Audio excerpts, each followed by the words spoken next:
Tuhan. Saya percaya saudara di tempat ini karena kasih setia dan penyertaan Tuhan, amin. Yang percaya boleh saya melihat tangan-tangan terangkat. Boleh kita berikan tepuk tangan yang terbaik bagi Tuhan kita yang luar biasa. Mari kita ambil waktu, kita sembah Tuhan kita. Terima kasih Tuhan, sungguh kami percaya besar setiamu, nyata penyertaan-Mu Tuhan. Saat kami datang menyembah-Mu Tuhan, Roh-Mu bekerja Tuhan, melawat menjamah kami Tuhan. Oh haleluya, sungguh tiada ku ragukan Tuhan, betapa besar dan setianya, betapa besar dan setianya anugerah-Mu bagi kami Tuhan. Ika nama syanda kana ya rama-rama, oh nama syanda ya ramu, iya kana sela ya ramu, ikana sela ya ramu. Mari bersyukur buat penyertaan Tuhan. Mari bersyukur buat kasih setianya. Dia tak pernah tinggalkan engkau, meskipun engkau di tengah badai, di tengah tantangan sekalipun.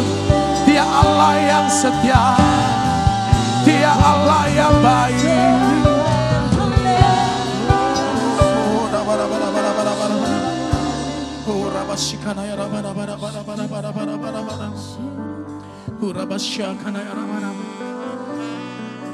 Engkau Tuhan yang perkasa, Engkau Tuhan yang ajaib.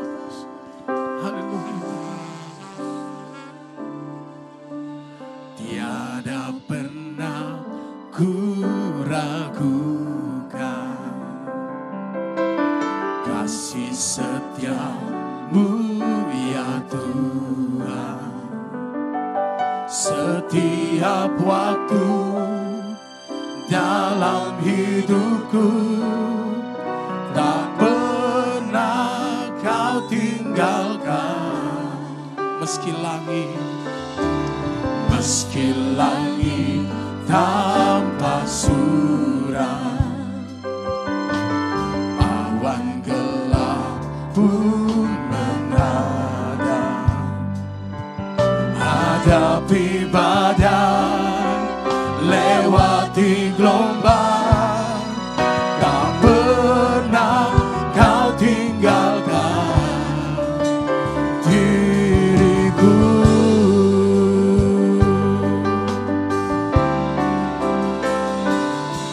Walau 1000 rebah di sisiku, Kau tetaplah Allah penolongku. Walau 10.000 rebah di kananku, takkan ku goyah, sebab Yesus sertaku. Katakan walau 1000 rebah di sisiku, Kau tetaplah Allah penolongku. Walau 10.000 rebah di kananku, takkan ku goyah, sebab Yesus sertaku.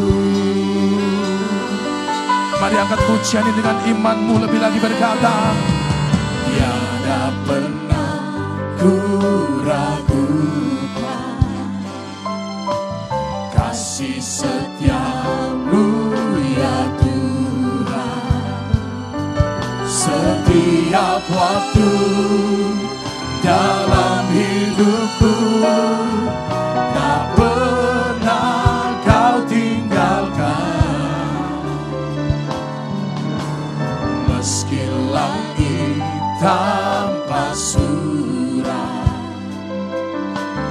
awan gelap pun menada, hadapi badai, lewati gelombang, tak pernah Kau tinggalkan diriku.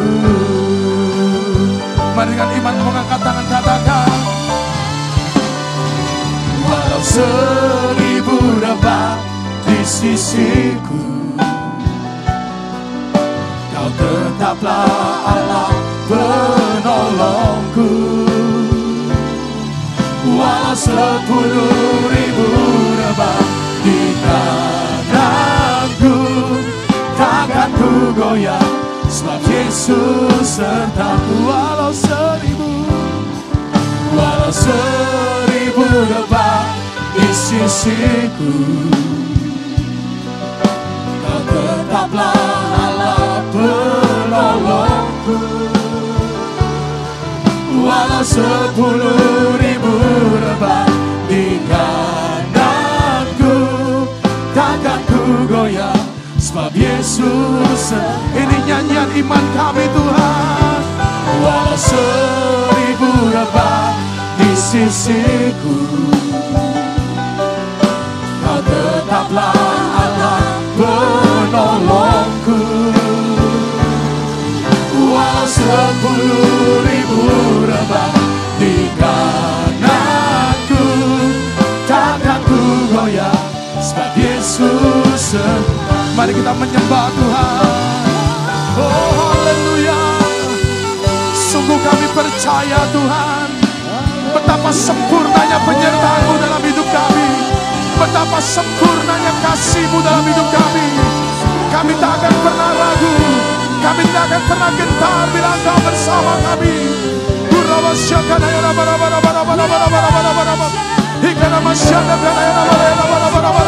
Oh haleluya.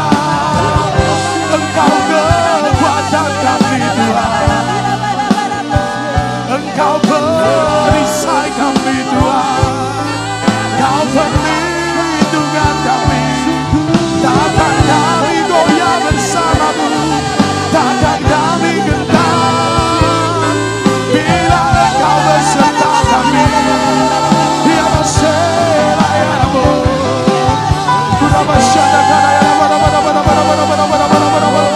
mari menyembah Dia dalam roh dan kebenaran.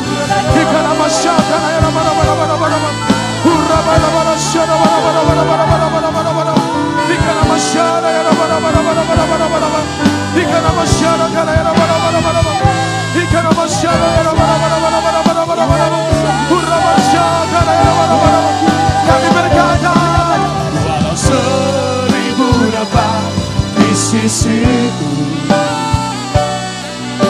Kau tetaplah Allah penolongku. Walau 10.000 rebah di kananku, takkan ku goyah, sebab Yesus sertaku. Mari cepat bangkit berdiri, berseru katakan, walau 1000 rebah di sisiku, Kau tetaplah Allah penolongku. Walau 10.000 rebah di kananku, takkan ku goyah, sebab Yesus sertaku. Mari cepat berkata, walau 1000 rebah, Kau tetaplah Allah penolongku. Walau 10.000 rebah di kananku, takkan ku goyah, sebab Yesus sertaku. Takkan ku goyah, takkan ku goyah, sebab Yesus sertaku. Takkan ku goyah, sebab Yesus sertaku. Mari berikan kemuliaan bagi Tuhan. Mari menyembah Dia di dalam roh dan kebenaran. Ikana syada ya Rabbo, Uraba syakana ya Rabbo, Ikana syakana ya Rabbo. Sungguh kami percaya betapa sempurna penyertaan-Mu, betapa Engkau Allah yang setia. Takkan kami ragukan Engkau Tuhan, takkan kami ragukan Engkau Tuhan. Sungguh kami percaya Ia karena selayaramu. Mari angkat suaramu terus menyembah Tuhan. Apapun keadaanmu, percaya Dia Allah yang setia, Allah yang menyertai. Ikana shikana ya ramana ya ramana ya ramana ramana ramana. Kurama shanda kana ya rabu. Sungguh tiada sepertimu Yesus, sungguh tiada sepertimu Yesus. Besar setiamu Tuhan, nyata kebaikanmu Tuhan. Kurama shanda ya rabu. Ikana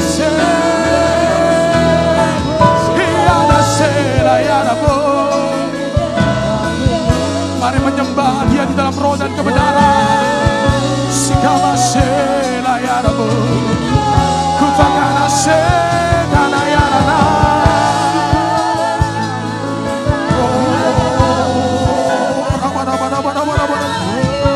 Oh, rabasikana yarana. Sikana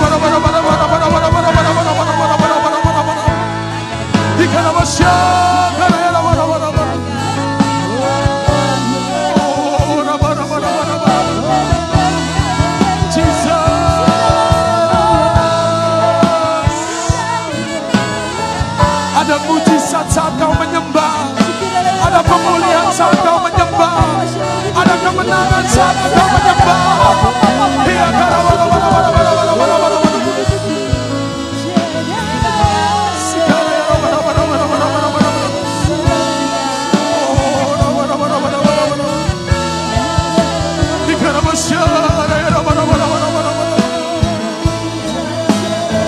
Terima kasih Tuhan, terima kasih Yesus. Haleluya. Satu-satunya yang ku andalkan,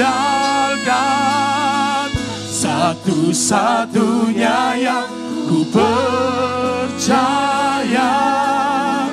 Engkau Tuhan memberkati, Tuhan penyembuhku, Tuhan pemulihku.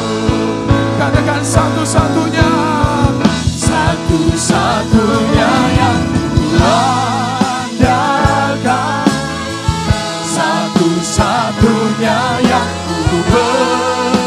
Katakan Engkau sumber, Engkau sumber kekuatan, sumber pengharapan, sumber kedamaian. Satu-satunya yang ku andalkan, satu-satunya yang ku percaya. Mari taruh tanganmu di atas kepala.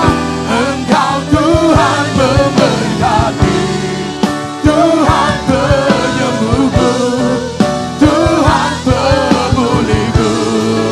Mari dengan iman katakan, satu-satunya yang ku andalkan, satu-satunya yang ku percaya, Engkau sumber kekuatan, sumber pengharapan, sumber kedamaian.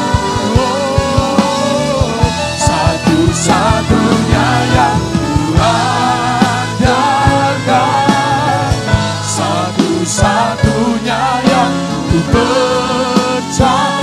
Dengan iman katakan, Engkau Tuhan memberkati, Tuhan penyembuhku, Tuhan pemulihku. Engkau Tuhan memberkati, Tuhan penyembuhku, Tuhan pemulihku. Dengan imanmu terima katakan,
teguh.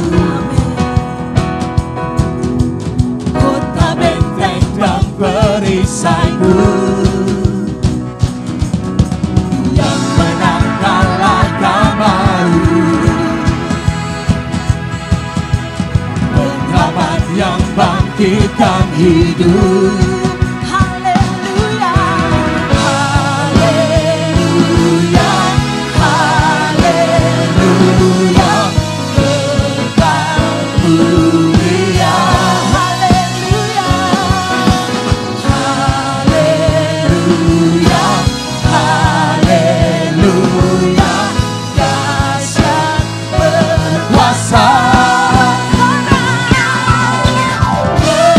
Bersorak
baik.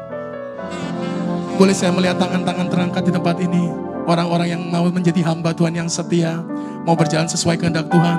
Mari sekali kita berikan tepuk tangan yang terbaik bagi Tuhan kita. Mari kita lebih lagi tenggelam bersama Tuhan, kita menyembah Tuhan. Kami mau jadi hamba-Mu yang setia. Kami mau berjalan dalam kehendak-Mu. Kami mau berjalan di dalam kehendak-Mu Tuhan. Sertai kami saat kami berjalan Tuhan. Ikana masyanda ya Ramo, Iana sena ya Ramo. Mari sembah Tuhan, Kiamasela ya Ramo. Ikana masyakana ya Ramana ya Ramana. Kami perlu penyertaan-Mu Tuhan. Kami perlu penyertaan-Mu Tuhan. Ikana masyara bara syara kana ya bara. Ikana bara. Bila Engkau tak besertaku, ku tak mau berjalan. Ini pernyataan kami.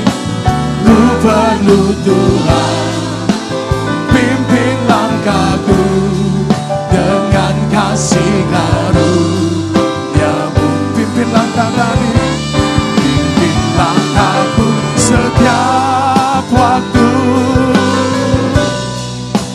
Berjalan dalam Roh-Mu,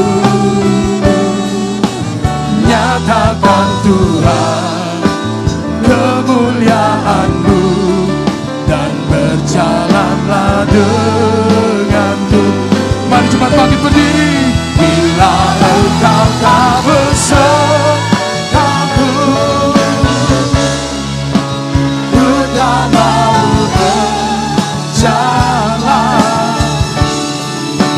Ku perlu Tuhan, pimpin langkahku dengan kasih karunia-Mu. Pimpin langkahku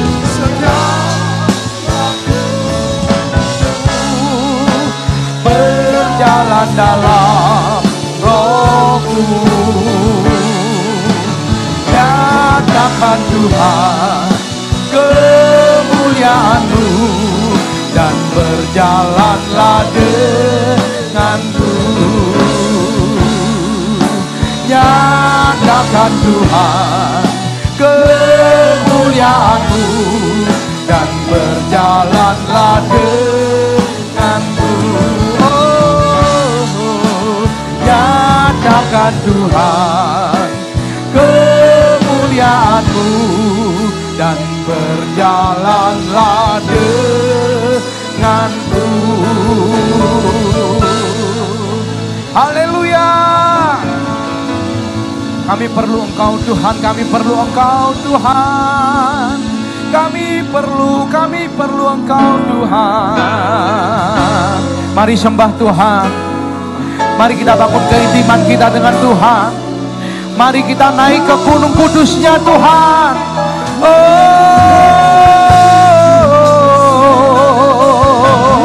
Mari kita sembah Bapa dalam roh dan kebenaran. Mari kita sembah Bapa, sembah Tuhan. Allah itu adalah roh. Barang siapa menyembah Dia harus menyembah Bapa dalam roh dan kebenaran. Terima kasih. Haleluya.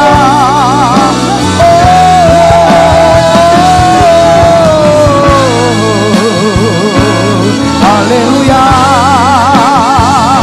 Ora Bapa para sekala Bapa para.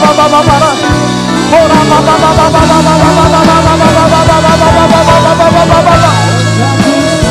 Ora para sekala Bapa. Mari kita bangun manusia rohani kita. Mari kita bangun manusia rohani kita. Ora para sekala Bapa. Di bumi seperti di surga Tuhan. Oh, Jesus. Ora para sekala Bapa.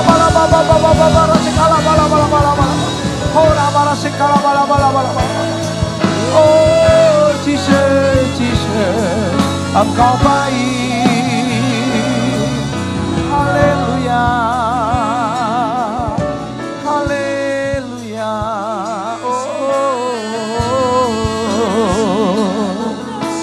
luar biasa Tuhan. Engkau ajaib, Engkau ajaib. Nyatakan Tuhan kemuliaan-Mu dan berjalanlah denganku. Nyatakan Tuhan kemuliaan-Mu dan berjalanlah denganku. Yang mau disertai Tuhan katakan haleluya sekali lagi. Katakan haleluya, Tuhan Kau menyertai kami. Kau berjalan bersama dengan kami.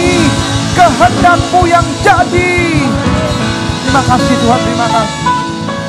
Terima kasih buat hadirat-Mu. Terima kasih Tuhan, terima kasih. Shalom.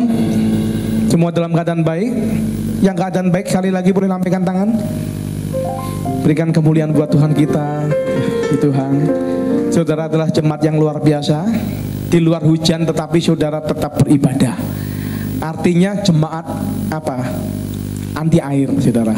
Dan saya percaya ini adalah jemaat-jemaat militan, pasukan-pasukan Kristus. Apapun yang terjadi tetap saudara tidak meninggalkan ibadah. Dan itu semua berharga di mata Tuhan dan akan diperhitungkan oleh Tuhan. Amin. Saudara, mari kita belajar bersama-sama mengenai kehendak Tuhan atau kehendak kita. Efesus 5 ayat 15 sampai 17. Demikianlah firman Tuhan. Karena itu perhatikanlah dengan saksama bagaimana kamu hidup. Janganlah seperti orang bebal, tetapi seperti orang arif. Dan pergunakanlah waktu yang ada, karena hari-hari ini adalah jahat. Sebab itu janganlah kamu bodoh, tetapi usahakanlah supaya kamu mengerti kehendak Tuhan. Mengerti kehendak Tuhan adalah suatu hal yang sangat penting sekali saudara dalam kehidupan kita. Karena Alkitab berkata jangan kamu bodoh. Artinya orang yang tidak mengerti kehendak Tuhan adalah orang bodoh saudara. Gelar boleh banyak, profesor, dokter, naik bentor, bannya bocor-bocor saudara, boleh banyak. Tetapi kalau tidak mengerti isi hati Tuhan, tidak mengerti firman Tuhan, itu adalah bodoh saudara. Dan kenapa penting sekali kita untuk mengerti kehendak Tuhan? Sebab ketika kita mengerti kehendak Tuhan, begitu kita ada persoalan, kita ada permasalahan, Tuhan janji ya, Tuhan akan menyertai kita. Setiap kita melibatkan Tuhan dalam setiap aspek kehidupan kita, saudara tidak perlu takut. Karena apa? Ada Tuhan yang akan bersama dengan kita. Dan Tuhan jamin ya, biarpun mungkin jalan berputar-putar ya, mungkin ada masalah, persoalan, pasti ada namanya juga masih hidup. Tetapi Tuhan janji Tuhan akan menyertai kita. Amin saudara. Kita perlu melibatkan Tuhan dalam segala hal. Contoh, ya kalau seandainya saudara tanya, Tuhan aku ini masih jomblo, jodohku mana Tuhan? Saudara harus tanya pada Tuhan, tulang rusukku mana Tuhan? Supaya nggak dapat tulang rusak saudara. Bukan keinginan diri kita sendiri karena cantik, yang penting cantik. Begitu dinikahin ternyata bukan kehendak Tuhan. Justru akhirnya berantakan semuanya saudara. Karena membangun rumah tangga berbeda dengan membangun tangga rumah. Kemarin firman Tuhan katakan seperti itu. Ya, soal karir Tuhan, aku ini mahasiswa, aku berusaha menjadi ya orang yang penuh dengan masa depan. Aku berusaha untuk menjadi orang yang sukses. Sukses itu bisa, saudara. Tetapi kalau tidak melibatkan Tuhan, itu semua sia-sia. Sehingga pada saat kita berkarir, kita harus tanya Tuhan, usaha apa yang harus aku lakukan? Ya, Amsal 3 ayat 6 berkata apa? Akuilah dia dalam segala lakumu, maka ia akan meluruskan jalanmu. Libatkan Tuhan dalam setiap kehidupan kita. Jalan yang berputar seperti benang kusut, Tuhan berkata, aku sanggup luruskan, aku sanggup beri jalan keluar bagimu. Amin saudara. Karena itu penting sekali kita untuk mengerti apa menjadi kehendak Tuhan, supaya kita dipimpin oleh Roh Kudus atau Roh Allah. Yang bahaya itu adalah orang yang mengerti kehendak Tuhan tetapi tidak mau melakukannya. Ada salah satu contoh dalam Alkitab yaitu Nabi Yunus saudara. Yunus disuruh Tuhan ke Niniwe untuk menginjil, tetapi justru lari menuju ke Tarsis alias Spanyol saudara. Ya, sekarang menjadi negara Spanyol. Padahal Yunus itu jabatannya nabi Tuhan, jabatannya boksu, jabatannya pendeta. Kalau berbicara mengenai nabi Tuhan, yaitu adalah orang yang peka untuk mendengar suara Tuhan. Dia tahu kalau Tuhan itu suruh dia ke Niniwe. Dia sangat ngerti bahwa Tuhan itu suruh ke Niniwe. Tetapi justru dia lari ke Tarsis alias Spanyol, saudara. Akibatnya apa? Ditelan ikan besar, saudara. Dalam melihat ikannya segede itu, Yunusnya kecil. Ya, untung ya Yunus bertobat 3 hari 3 malam perut ikan. Dia bertobat sehingga keluarnya melalui mulut, bukan melalui bawah, saudara. Bayangkan, bahkan di dalam Alkitab mencatat Yunus berkata, Tuhan, kalau engkau memberikan aku kesempatan lagi untuk hidup, aku akan membayar nasarku, aku akan melayani engkau seumur hidupku. Untung Yunus bertobat berbalik, saudara. Toh kalau seandainya lari dari panggilan Tuhan bisa orang, tapi ujung-ujungnya di tengah jalan ditelan ikan besar. Toh juga ujung-ujungnya apa? Pilihannya kamu bertobat, kamu balik, atau kamu hancur hidupmu. Seperti itu. Saudara punya panggilan melayani Tuhan sepenuh waktu. Ya mungkin ada berbicara, Tuhan, aku dipanggil sebenarnya jadi full timer, jadi hamba Tuhan sepenuh waktu. Tetapi aduh Tuhan, kalau tak pikir-pikir jadi boksu, jadi pendeta, jadi full timer itu bokek, karena hidup mengandalkan iman. Sudahlah Tuhan, saya tidak mau jadi pendeta, saya nggak mau jadi full timer, saya nggak mau jadi hamba Tuhan. Saya tak jadi pengusaha saja, saudara. Karena apa? Jadi hamba Tuhan itu serba salah. Pendeta belum kawin memberikan konseling, bimbingan pranikah, dikatain, oh dia diri belum kawin kok memberikan bimbingan pranikah. Pendeta gemuk dikatakan ini tamak kebanyakan makan. Pendeta kurus dikasih tahu, oh ini berarti pendeta nggak diberkati oleh Tuhan. Pendeta anaknya banyak dianggap pendeta yang nggak bisa menguasai nafsu. Semua serba salah, saudara. Tetapi juga bisa juga. Ada orang yang berkata, saya mau pelayanan, tapi saya tidak mau jadi hamba Tuhan sepenuh waktu. Saya jadi pengusaha saja. Ketika itu panggilanmu dan engkau lari dari pelayanan, bisa. Tapi ujung-ujungnya apa? Saudara, ditelan ikan besar. Akan banyak masalah datang di dalam kehidupanmu. Tetapi kalau saudara panggilannya memang pengusaha, jangan jadi hamba Tuhan sepenuh waktu. Kalau panggilannya memang sebagai orang karir, jangan menjadi pendeta. Jangan sampai motivasinya salah. Kepengen jadi pendeta gara-gara melihat pendeta naik turun pesawat, kemudian masuk keluar masuk hotel berbintang. Enak ya, aduh, kalau sekarang usaha apa aja susah, buka warung susah, buka restoran susah, buka rental mobil susah, buka pabrik susah. Enak aja, jadi pendeta aja ya. Saudara, engkau tidak akan diberkati oleh Tuhan dalam pelayanan ketika motivasimu seperti itu. Ketika motivasimu hanya materi, motivasimu hanya melihat uang. Begitu ngelihat jemaat sugih langsung ngelihat rupiah. Itu jemaat, bukan sapi perahan. Kita harus uji hati kita. Kita jadi hamba Tuhan itu tujuannya apa? Kalau tujuannya seperti itu untuk materi, saya percaya saudara tidak akan diberkati oleh Tuhan. Engkau buka persekutuanmu tidak akan laku. Engkau buka gerejamu tidak akan laku. Tetapi pada saat engkau pelayanan karena ingin menyenangkan hati Tuhan, Tuhan yang sanggup kirim jiwa-jiwa ke dalam pelayananmu. Amin. Dan engkau akan diberkati kalau engkau mengerti apa menjadi kehendak Tuhan. Jangan lari juga dari panggilanmu. Ketika engkau dipanggil sebagai seorang dokter, jangan lari saudara tiba-tiba jadi pendeta. Karena apa? Melalui keseriusan, melalui keilmuanmu jadi dokter, engkau bisa menyelamatkan banyak nyawa.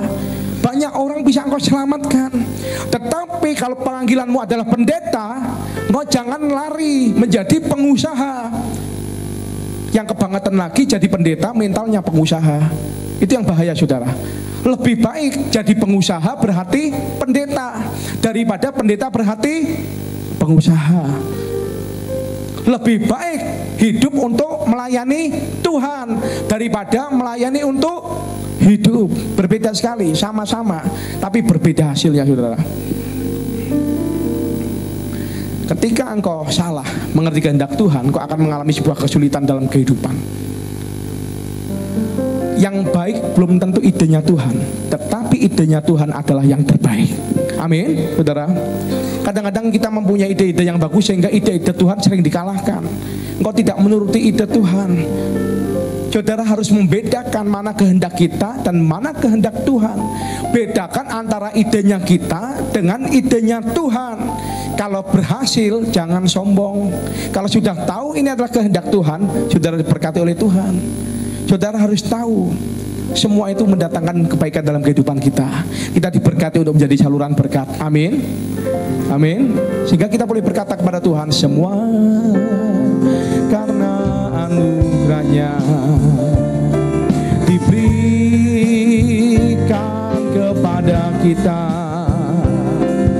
Semua anugerahnya bagi kita bila kita dipakainya. Bila engkau dapat, bila engkau dapat itu karunia.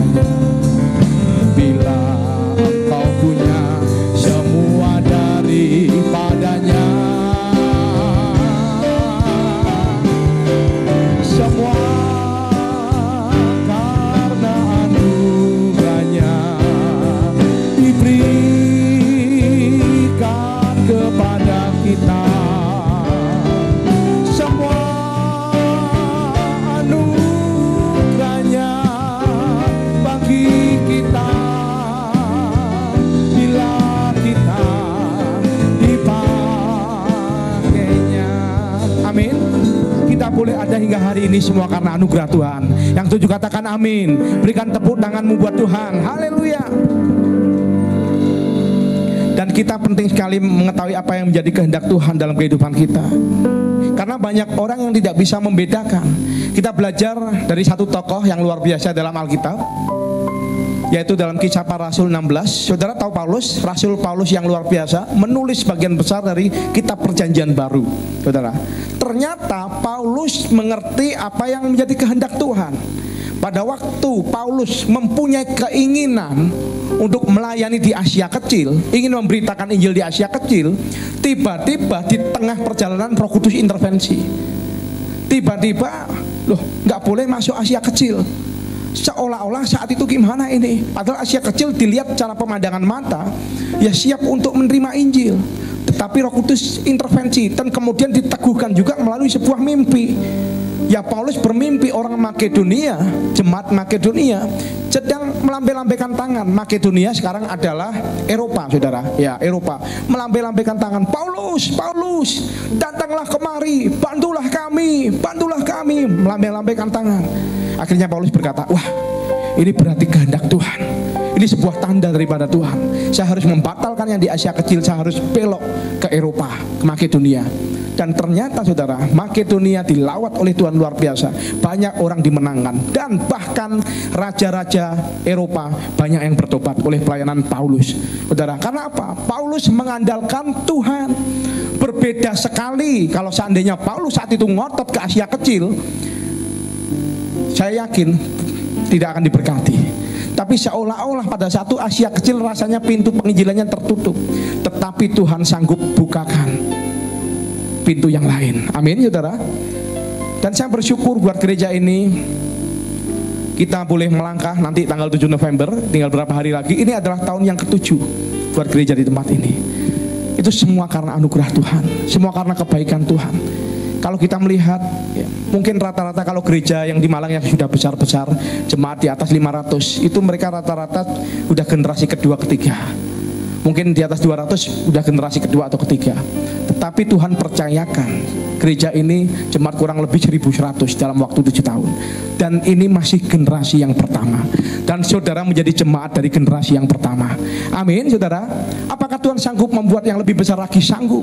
Karena Dia adalah Allah yang tidak terbatas kuasanya. Amin. Asal satu hal, biarlah kita tetap konsisten menjadi gereja yang menyenangkan hati Tuhan. Yang setuju katakan amin. Pada saat saya muda, saya tidak pernah berkeinginan menjadi pendeta. Karena saya berkeinginan kalau bisa menjadi orang sukses, orang kaya, orang yang bisa beli apa-apa. Saya berpikir ya orang di Indonesia pasti kesempatan sukses banyak. Karena apa? Asal orangnya rajin, asal orangnya mau susah. Tapi ternyata firman Tuhan Mazmur 127 berkata, sia-sialah engkau bangun pagi-pagi, duduk jauh larut malam, ya engkau mencari roti, jikalau bukan Tuhan memberkati engkau pada saat Tuhan akan memberkati orang cintanya pada saat ia tidur. Saudara, ternyata saya kerja bukan 8 jam, saya kerja 16 jam. Ya, saya pernah kerja lobster. Ya, saya kirim ke Hong Kong, kirim ke Taiwan, kirim ke China. Saudara, seolah-olah hitungan kertas dalam sekejap saya bisa menjadi orang sukses. Itu waktu itu umur 26 tahun. Saya menikah muda, umur 24. Saya pacaran dengan istri saya 6 tahun. Ya, kami menikah udah 17 tahun. Tahun 2000 kami menikah. Dan saya udah bersama 23 tahun. Pada waktu usia muda saya, saudara, saya berusaha mati-matian untuk meraih sebuah kesuksesan. Bahkan pulau-pulau yang orang nggak mau datengin, saya datengin. Cari supaya dapat lobster yang besar, murah, langsung nelayan, bangun kolam sendiri, ya bikin karamba sendiri, ya bikin penyelam sendiri, supaya untungnya lebih banyak. Ternyata semua sia-sia. Saya datang ke Maluku Utara, kalau orang lain naik pesawat aja masih tutup ya, pesawat jet aja masih tutup mata gini gitu kan. Saya naik pesawat kasa yang isinya cuma jatah 22 orang. Itu diisi berapa saudara? 30 orang. Saya bagian yang di lorong pesawat. Duduknya di mana? Di kursi? Bukan, duduknya di atas koper saudara. Bayangkan saudara, karena saya udah siap. Kalau di tengah saya pekerjaan saya tiba dipanggil Tuhan, kecelakaan, saya udah siap Tuhan. Yang penting saya sukses, seolah-olah gitu. Seolah-olah gitu, tapi ternyata kehendak Tuhan yang terjadi, bukan kehendak saya, saudara. Ya, tiba-tiba secara hitungan kertas untung, ternyata tambah rugi. Ya, tambah modal lagi rugi, tambah modal lagi rugi, tambah modal lagi rugi. Akhirnya bubar, saudara. Karena apa? Kehendak kita bukan kehendak Tuhan. Tetapi pada saat kita mengikuti apa yang menjadi kehendak Tuhan, maka Tuhan janji dalam Matius 6 ayat 33, carilah dahulu kerajaan Allah dan kebenarannya, maka semuanya akan ditambahkan kepadamu. Kadang-kadang kita sebagai orang tua, kalau anak pintar disuruh jadi insinyur, anak pintar disuruh jadi dokter, jadi pengusaha. Tapi begitu anak bodoh, sudah jadi pendeta aja. Bayangkan saudara, kalau seandainya pendetanya bodoh-bodoh semua, terus jemaatnya bagaimana? Saudara, kan kasihan gerejanya. Seringkali juga banyak orang yang berkata kepada saya, seringkali ya dalam pelayanan saya, Pak, saya ini terpanggil menjadi hamba Tuhan. Oh, kok bisa tahu kalau kamu terpanggil jadi hamba Tuhan? Gini Pak, saya bisnis apa aja babak belur, bisnis apa aja gagal, buka depot gagal, buka ini gagal, semua gagal berantakan. Rasanya saya terpanggil untuk jadi full time, saya terpanggil untuk jadi pendeta. Sorry saudara, berikan hidupmu ketika engkau masih berhasil. Berikan hidupmu ketika engkau masih sehat. Yang 7 katakan amin. Jangan setelah babak belur, setelah hancur-hancuran, setelah sakit-sakitan engkau memberikan hidupmu. Karena apa? Yesus Tuhan adalah Tuhan yang layak, yang menerima yang terbaik daripada kita. Berikan anakmu sebagai persembahan yang terbaik bagi Tuhan. Berikan kemampuanmu menjadi kemampuan terbaik bagi Tuhan. Sehingga apa? Ya, Tuhan disenangkan dengan sebuah yang korban yang kita lakukan buat Tuhan. Memang ada saatnya kita disuruh Tuhan untuk memberikan yang terbaik. Saudara belum jadi seperti Abraham. Abraham anak satu, ya anak perjanjian, disuruh memberikan. Abraham saja bisa taat. Saudara baru diminta sedikit aja sama Tuhan, saudara nggak bisa memberikan sebuah korban. Padahal Tuhan itu berkenan kepada sebuah korban. Korban persembahan yang terbaik. Yang 7 katakan amin. Korban waktumu yang terbaik. 7 katakan amin. Jangan setelah babak belur, saya doa sama Tuhan. Tuhan, saya nggak mau dipanggil Tuhan dalam kondisi saya bangkrut.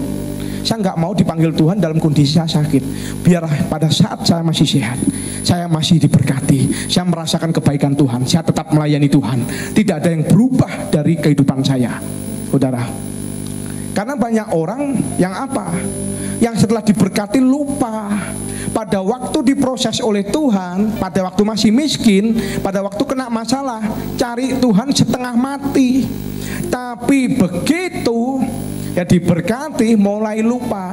Kalau dulu minggu cari gereja, sekarang minggu cari hotel untuk apa? Berlibur. Minggu cari penerbangan untuk pergi ke luar negeri. Padahal yang Tuhan inginkan, begitu engkau tidak, pada saat engkau menghadapi proses, engkau tetap mengandalkan Tuhan. Begitu engkau diberkati pun, engkau tetap mengandalkan Tuhan. Amin. Begitu diberkati, yang dituju adalah Eropa, yang berkati begitu tuju adalah Cina, diberkati tuju adalah Hong Kong.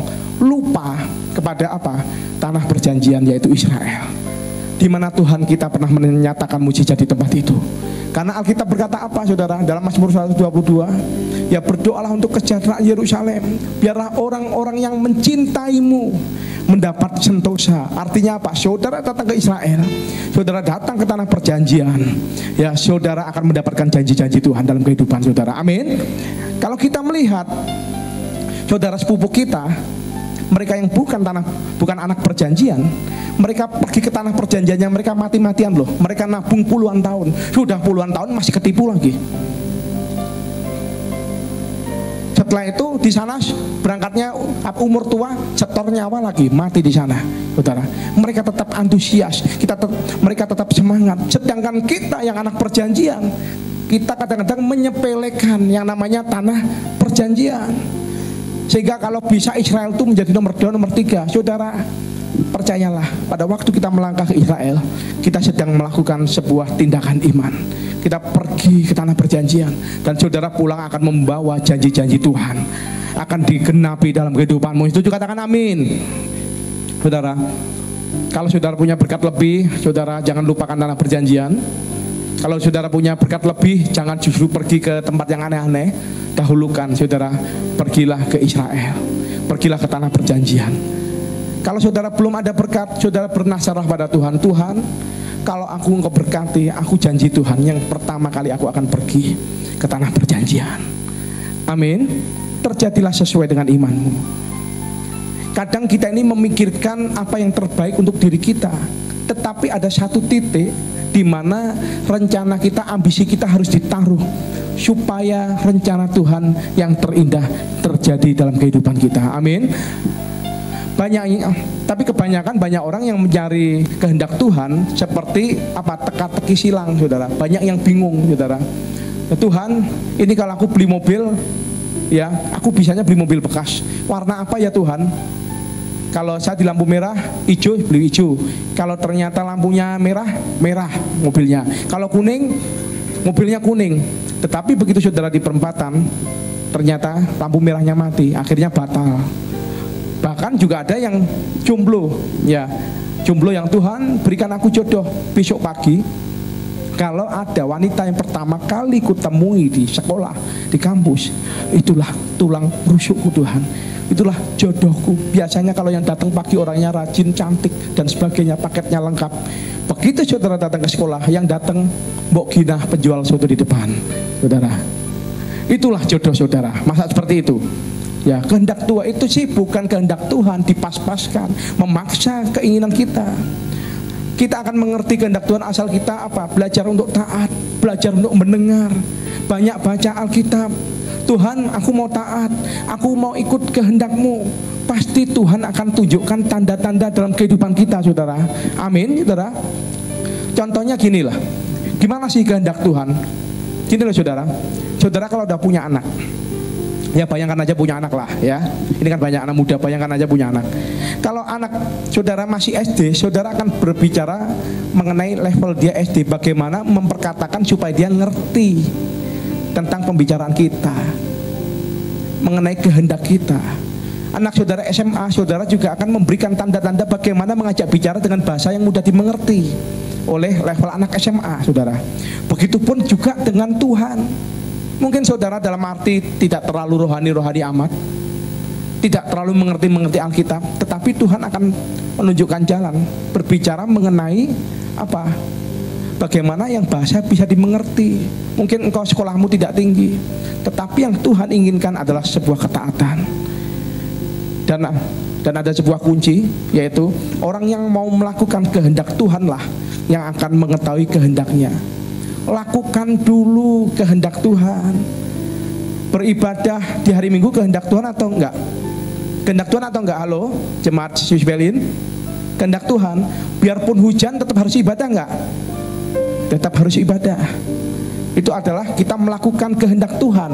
Setelah kita melakukan kehendak Tuhan, maka kita akan mengetahui kehendak Tuhan. Gitu saudara. Kalau saudara punya minat, niat, komitmen, kesungguhan, taat, Tuhan pasti akan menunjukkan jalannya kepada kita. Setuju, katakan amin. Dan kehendak Tuhan dibagi menjadi dua. Yang pertama adalah ketetapan Allah, yaitu mutlak, pasti terjadi. Berbicara mengenai kedaulatan Allah juga, saudara. Misal kita tidak bisa memilih dilahirkan menjadi gender apa, menjadi laki, ya menjadi wanita. Saudara tidak bisa pilih. Saudara tidak bisa protes pada Tuhan. Tuhan, ini jiwa, ini tubuhku laki-laki tapi jiwaku perempuan. Jiwaku terkurung dalam tubuh laki-lakiku. Itu enggak benar. Itu adalah spirit dari si jahat.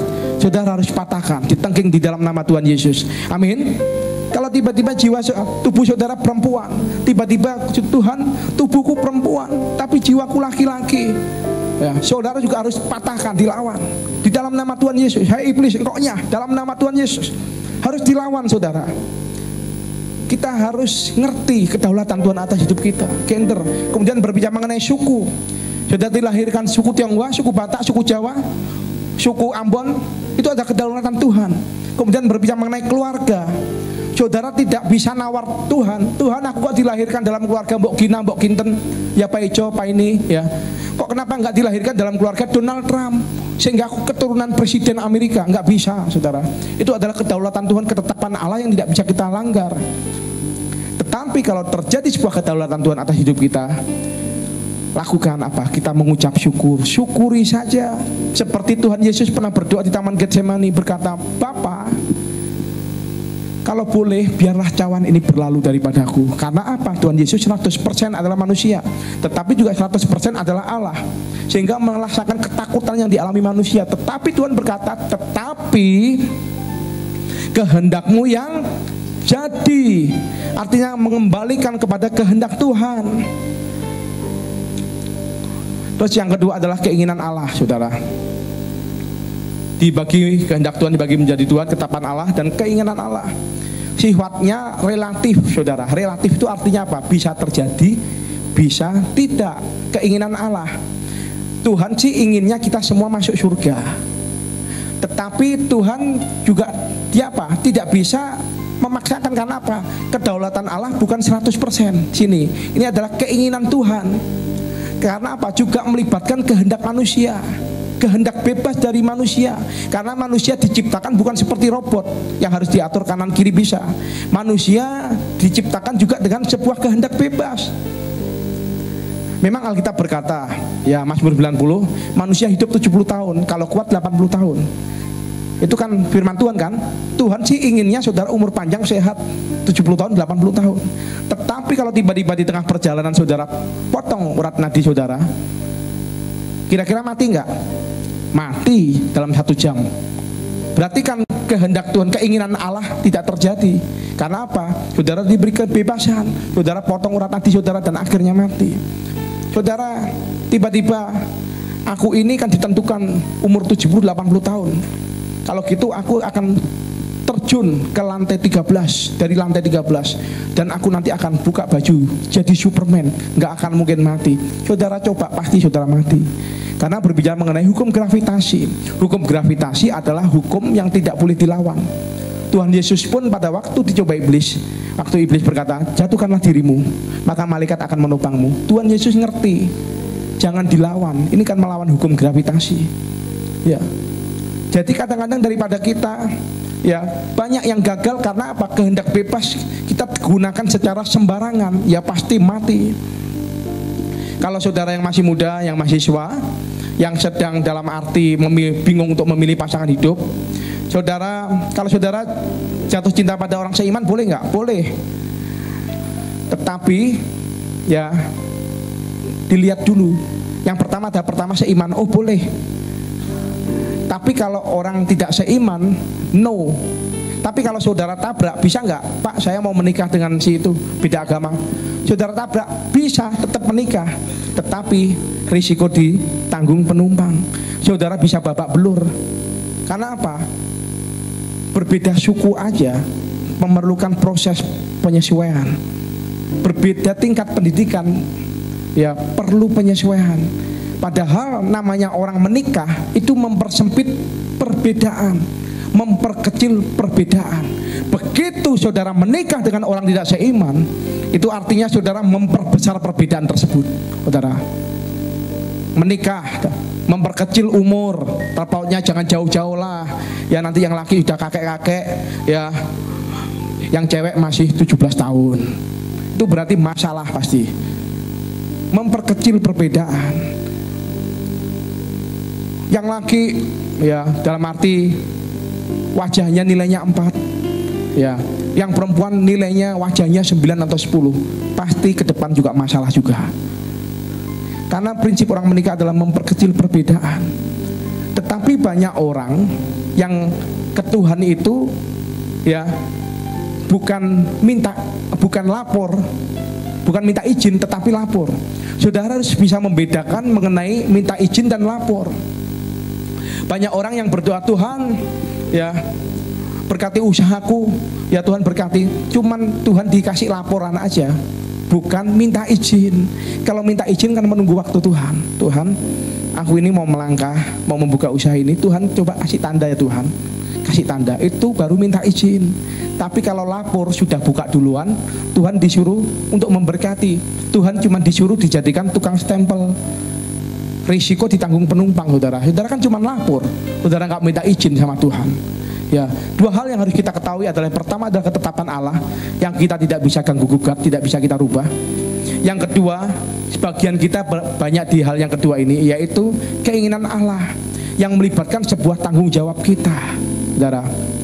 Dan kita belajar mengenai apa keinginan Tuhan dalam kehidupan kita supaya kita mengerti. Yang pertama, supaya saudara diselamatkan, itu sudah jelas. Tuhan mau semua jemaat GBI Surapati masuk surga. Yang 7 katakan amin. Kemudian yang kedua, Tuhan mau kita hidup kudus. Pasti saudara. Zaman dulu dengan zaman sekarang berbeda. Zaman dulu mau lihat yang aneh-aneh harus datang ke persewaan, bayar, ya atau ya. Yang senyum-senyum iya gitu. Tapi sekarang mau lihat aneh-aneh tinggal satu klik, terbuka semua dunia di hadapan saudara. Jadi hari-hari adalah jahat. Tuhan mau kita jaga hidup kita. Memang hidup kudus hari-hari ini tidak gampang. Karena apa? Godaan begitu kuat. Kita juga berbicara mengenai kehendak bebas kita. Tetapi saudara harus bisa mengendalikan. Karena apa? Ya, Tuhan ingin kita hidup benar.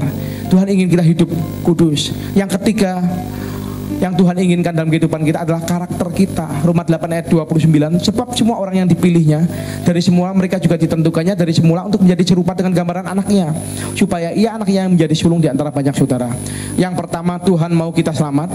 Yang kedua, Tuhan mau kita hidup kudus. Yang ketiga, Tuhan mau karakter kita seperti Tuhan, sempurna. Saudara, jangan pernah membalas kejahatan dengan kejahatan. Karena dalam 1 Tesalonika 5 ayat 15-18, perhatikanlah supaya jangan ada orang membalas jahat dengan jahat, tetapi usahakanlah senantiasa yang baik. Tuhan suruh apa? Balas kebaikan, yang jahat dengan kebaikan. Ya, saya kemarin baru diingatkan istri saya. Saya kan juga kerja, saudara, kerja. Kemudian ada orang yang pernah saya bantu. Ya, pernah saya bantu dan saya carikan klien, tapi di tengah perjalanan pekerjaan saya, dia ini justru orang yang menghambat pekerjaan saya dalam pendistribusian keperluan instansi. Saya melayani keperluan instansi, ya, yang saya harus layani satu harinya 1000 orang, ya, keperluan instansi. Kemudian ini orang pernah saya bantu carikan klien, bukan suap, saudara, bukan suap. Saya menghindari suap, ya. Kemudian ternyata di tengah perjalanan ini orang yang justru mengganggu pekerjaan saya. Saya bicara sama istri saya, ini rasanya kepengen saya balas ini, rasanya pengen tak kerjain. Tapi untungnya puji Tuhan punya pendamping yang rohani. Berbicara udah, apakah itu firman Tuhan? Oh iya ya, diingatkan juga. Ya, Tuhan ngomong balas yang jahat dengan baik. Biarlah dia berurusan sendiri dengan Tuhan. Karena Daud berkata, lebih baik berurusan dengan manusia daripada berurusan dengan Tuhan. Amin, saudara. Apa yang bisa diperbuat manusia terhadap kita? Hukum sekarang jelas. Tetapi kalau kita berurusan dengan Tuhan, siapa yang dapat melawan? Amin, saudara. Keinginan Tuhan yang keempat adalah memenangkan jiwa. Artinya melayani. Saudara melihat di Suspel ini sekarang kan dibagi 2 ibadah. Dulu penuh, nggak muat-muat tempatnya. Sekarang kan mulai ada sebagian space kosong lah. 30% masih kosong, 20% masih kosong. Saudara nggak bisa melayani di mimbar, saudara nggak bisa khotbah, saudara nggak punya uang, saudara tidak bisa melayani musik, ya saudara layani dengan apa yang saudara bisa, yaitu saudara memberitakan Injil. Karena di dalam Matius 28 ayat 19 dikatakan, karena itu ini adalah amanat agung. Amanat agung adalah pesan Tuhan Yesus yang terakhir sebelum dia terangkat ke surga. Saya waktu ke Israel, saya melihat batu, ya kira-kira setinggi ini ya. Tinggi ini di mana Tuhan Yesus berdiri sebelum dia terangkat ke surga. Dan pada waktu itu diceritakan, pada waktu Tuhan berkata ayat ini, tangan Tuhan itu di atas. Karena itu pergilah, jadikanlah semua bangsa muridku, ya, dan baptislah mereka dalam nama Bapa dan Anak dan Roh Kudus. Ada tangan Tuhan yang terangkat. Artinya apa? Kalau saudara melakukan itu, ada sebuah berkat, ada sebuah penyertaan Tuhan dalam kehidupan saudara. Amin. Berikan tepuk tangan buat Tuhan kita. Haleluya. Dan bagaimana caranya? Itu kan keinginan Allah. Dan bagaimana sekarang caranya kita mengetahui kehendak Tuhan? Diuji melalui apa? Pertama adalah diuji melalui Alkitab. Orang baca Alkitab akan diberi hikmat oleh Tuhan. Dikatakan, "Hai istri, tunduklah suamimu." Kan tidak ada ayatnya kan? Yang ada, "Hai istri, tunduklah kepada suamimu. Hai suami, kasihilah istrimu." Itu adalah firman Tuhan. Begitu saudara wanita mau melawan suami, mau melawan, ya wanita itu kalau marah kan lebih dahsyat dari laki-laki, ya, power of the emak-emak, ya. Ya. Saudara, kalau marah kan bisa lebih dahsyat. Ingat ayat ini, "Hai istri, tunduklah pada suamimu."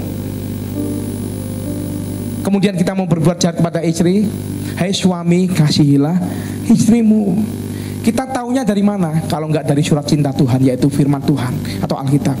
Dan ada seorang hamba Tuhan yang pernah berkata, "Saya percaya Tuhan masih berbicara kepada kita sampai sekarang ini. Tetapi saya juga percaya Alkitab sebagai suara Allah yang lebih jelas, karena Allah telah berbicara melalui nabi-nabinya." Amin, saudara.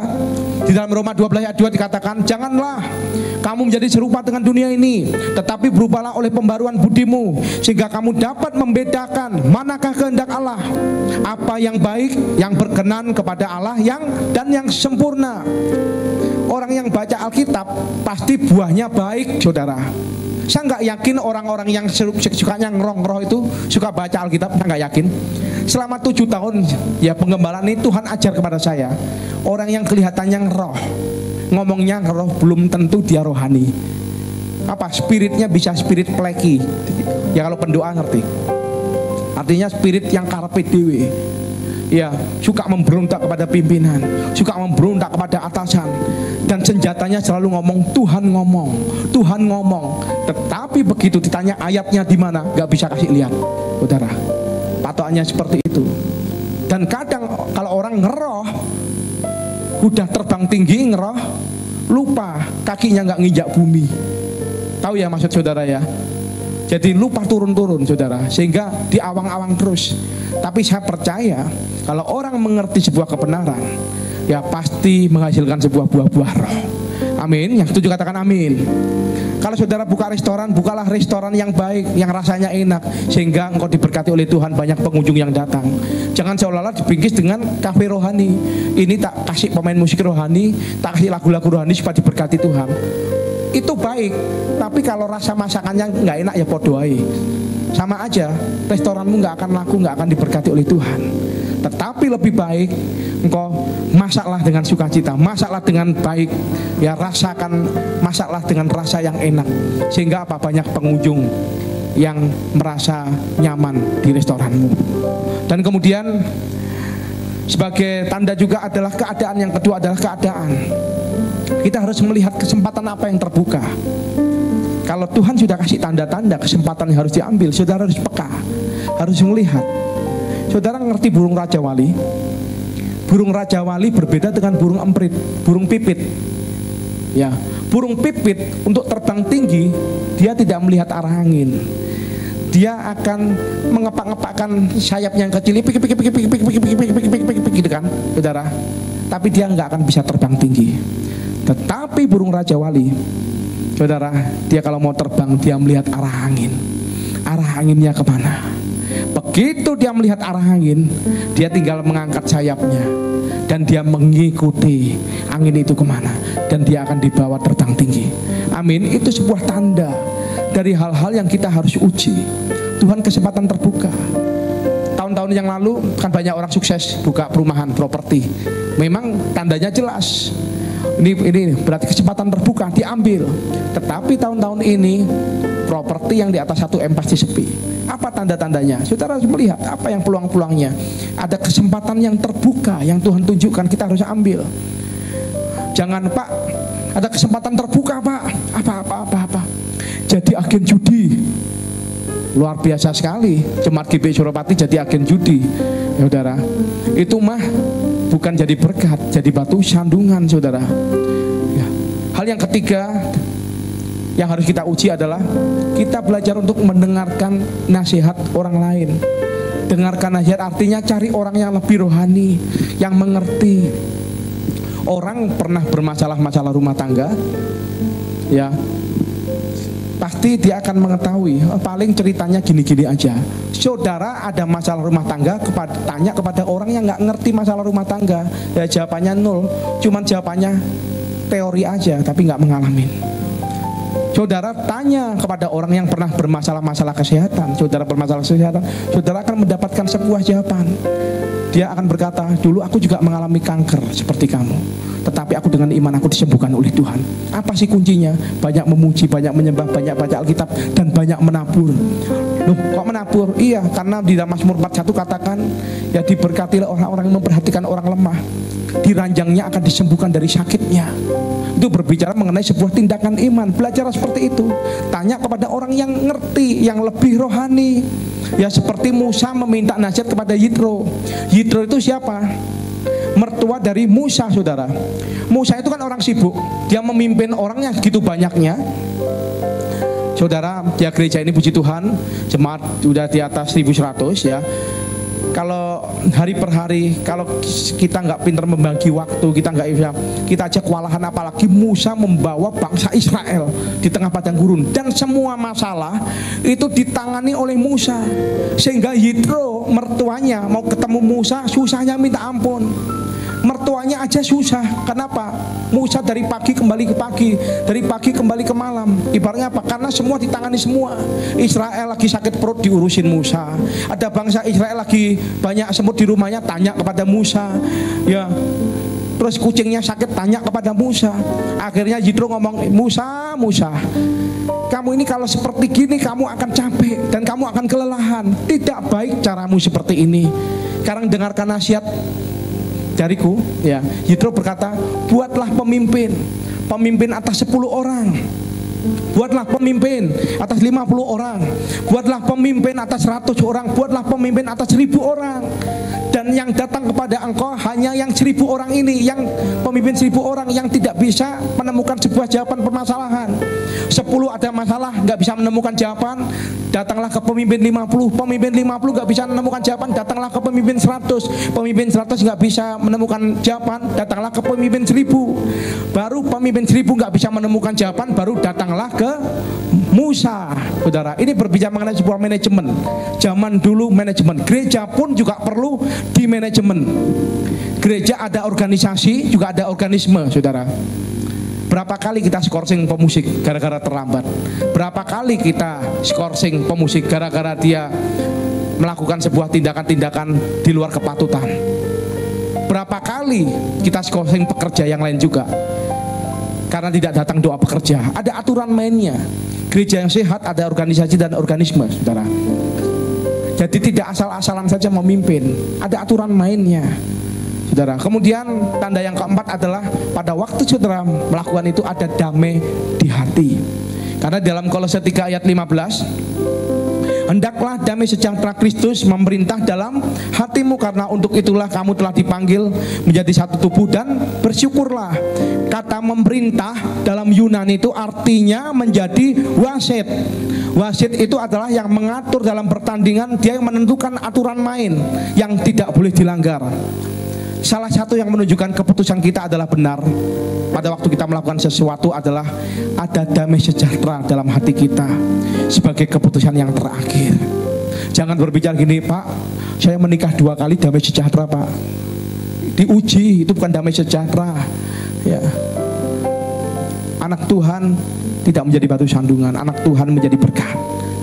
Berarti saudara salah baca Alkitab, Alkitabnya salah berarti. Ya. Damai sejahtera ya dengan ambisi berbeda, saudara. Berbeda. Saudara harus uji. Kalau saudara masih bingung tentang kehendak Tuhan, ada tip yang terakhir. Pertama, jika itu tidak dilarang oleh Alkitab. Kedua, yang saudara lakukan itu memuliakan Tuhan apa enggak? Contohnya memuliakan Tuhan, contohnya gini. Saya buka pekerjaan, tapi saya buka karaokean. Kira-kira memuliakan Tuhan enggak? Karaokean keluarga nggak apa-apa. Masalahnya kan banyak karaoke yang nggak bener. Begitu digerebek ada narkoba, begitu digerebek ada inek, begitu digerebek ada pelacuran. Saudara, memuliakan Tuhan nggak? Kemudian, Pak, saya mau membuka usaha pariwisata seperti Alexis yang lagi rame, Alexis, ya, geria kesehatan, panti pijat, tapi lebih banyak plus-plusnya daripada min-minnya, saudara. Dalam hal-hal ini kita harus diuji apakah itu memuliakan Tuhan usaha kita. Kalau sudah sesuai dengan 2 hal tersebut, sesuai dengan Alkitab, kedua memuliakan Tuhan, Tuhan mau apa? Kita melangkah dengan iman dan bertindak.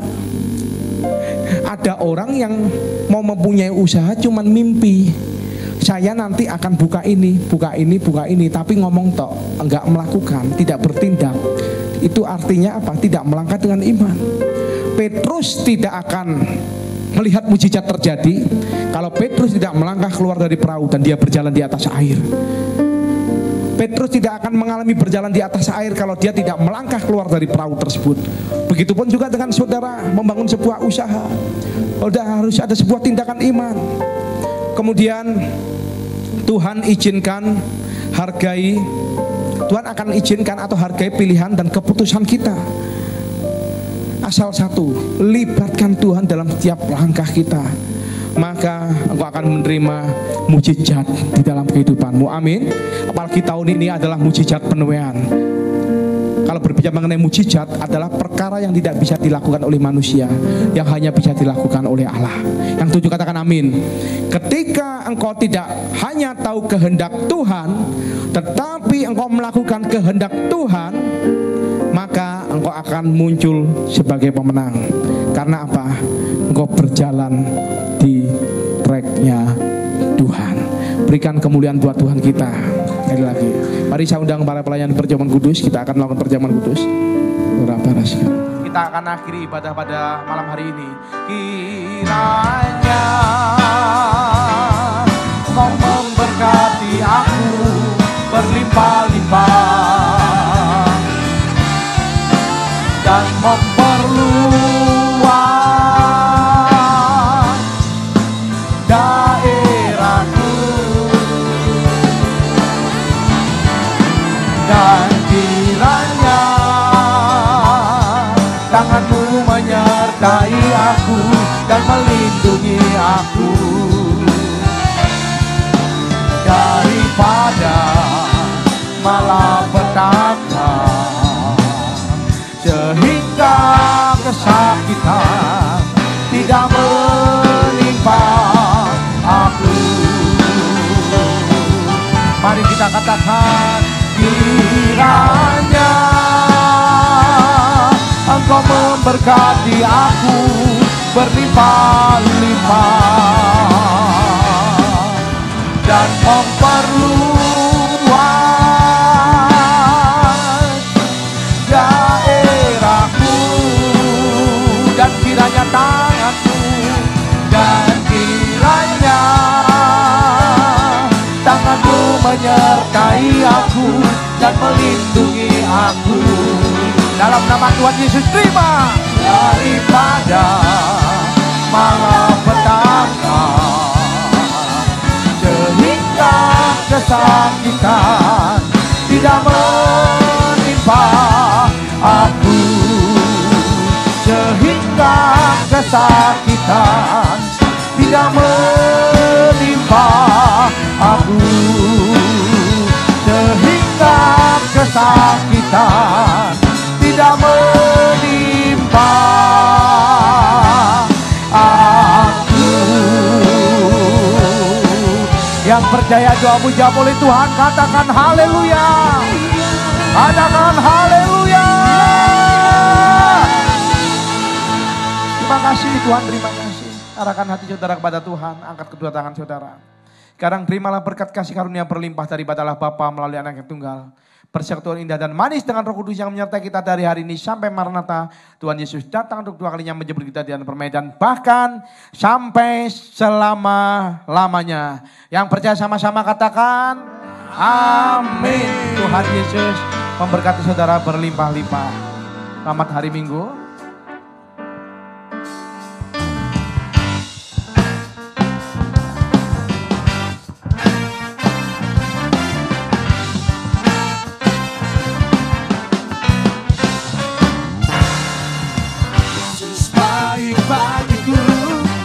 Yesus baik bagimu, dulu, sekarang, dan selamanya. Dia sungguh baik. Yesus baik bagiku, Yesus baik bagimu, dulu, sekarang, dan selamanya.